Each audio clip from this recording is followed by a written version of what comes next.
आज हम लोग पहुंच चुके हैं बुलंदशहर में उत्तर प्रदेश के चुनाव की राजनीति को समझने के लिए। यहां पर 2 दिन बाद 10 तारीख को चुनाव का पहला चरण का मतदान होगा। तो कुछ लोगों से बातचीत करते हैं कि यहां पर चुनाव का क्या माहौल है। तो भाई साहब, आपका नाम? मेरा नाम मुजम्मिल है जी। अच्छा, तो ये बुलंदशहर सदर वाली सीट है जी तो इस पर किन मुद्दों पर इस बार चुनाव लड़ा जा रहा है?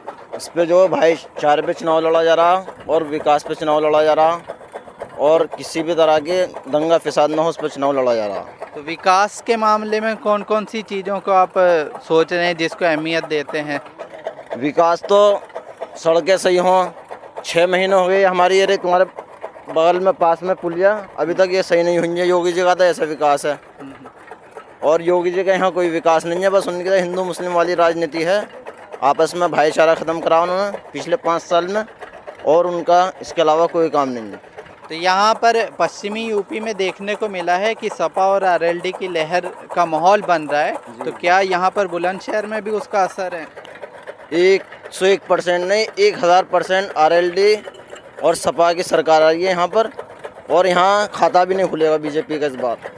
तो यहाँ पर बुलंदशहर की आपके हिसाब से कितनी सीटें सपा या आरएलडी गठबंधन जीतेगा? 7 की 7 सीटें आरएलडी और सपा के खाते में आ रही हैं इस बार। क्योंकि इन्होंने पिछले 5 साल में भाईचारा ख़त्म करा और आपस में इतना जहर घोल दिया है। जो आपस में हिंदू मुस्लिम साथ में रहते थे उनका सब ख़त्म कर दिया मामला। काम कारोबार साथ में रहना बैठना उठना सब ख़त्म कर दिया।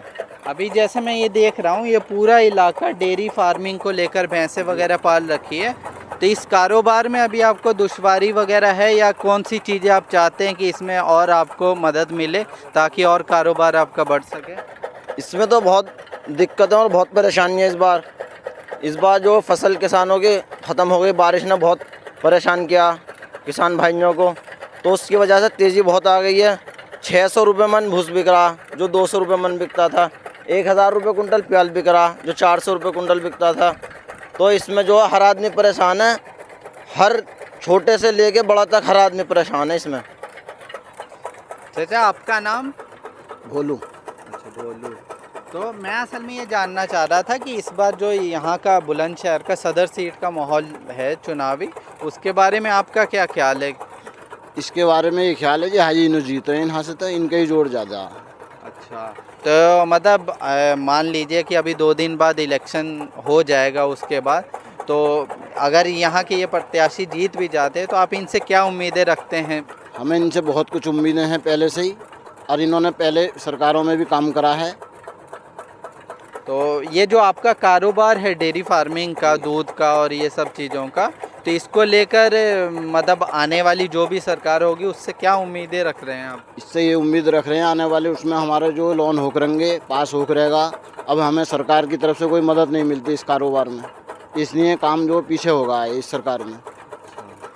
भाई साहब, आपका नाम? शाहिद।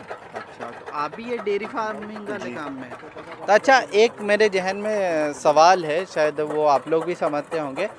कुछ टाइम पहले जब से भाजपा सरकार आई थी तो अक्सर देखने को मिलता था गाय के नाम पर, जैसे जब आप लोग भैंसे वगैरह लेने जाते होंगे तो बहुत दिक्कतें होती थी। जैसे पहले नॉर्मली हो जाता था, खासतौर पे दूध के कारोबार में भी। तो अभी भी वो ऐसा कुछ है क्या माहौल?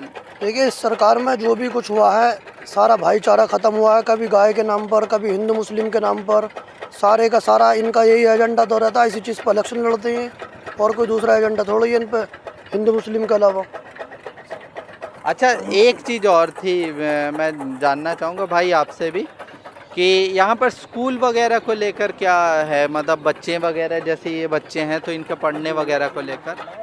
इस सरकार में सिवाय गौशालाओं के अलावा कोई ना स्कूल की कोई पढ़ाई लिखाई को लेकर इन्होंने कहीं विकास किया। सिर्फ जहाँ देखो गौशाला बना दिए हैं और उसके बाद में भी इतना नुकसान हो रहा है किसानों को। तुम देख रहे हो कितना रोज़ाना के नुकसान हो रहे हैं। सारी फसलों को बर्बाद कर दी किसानों की। चलिए, शुक्रिया आप लोग का बहुत बहुत।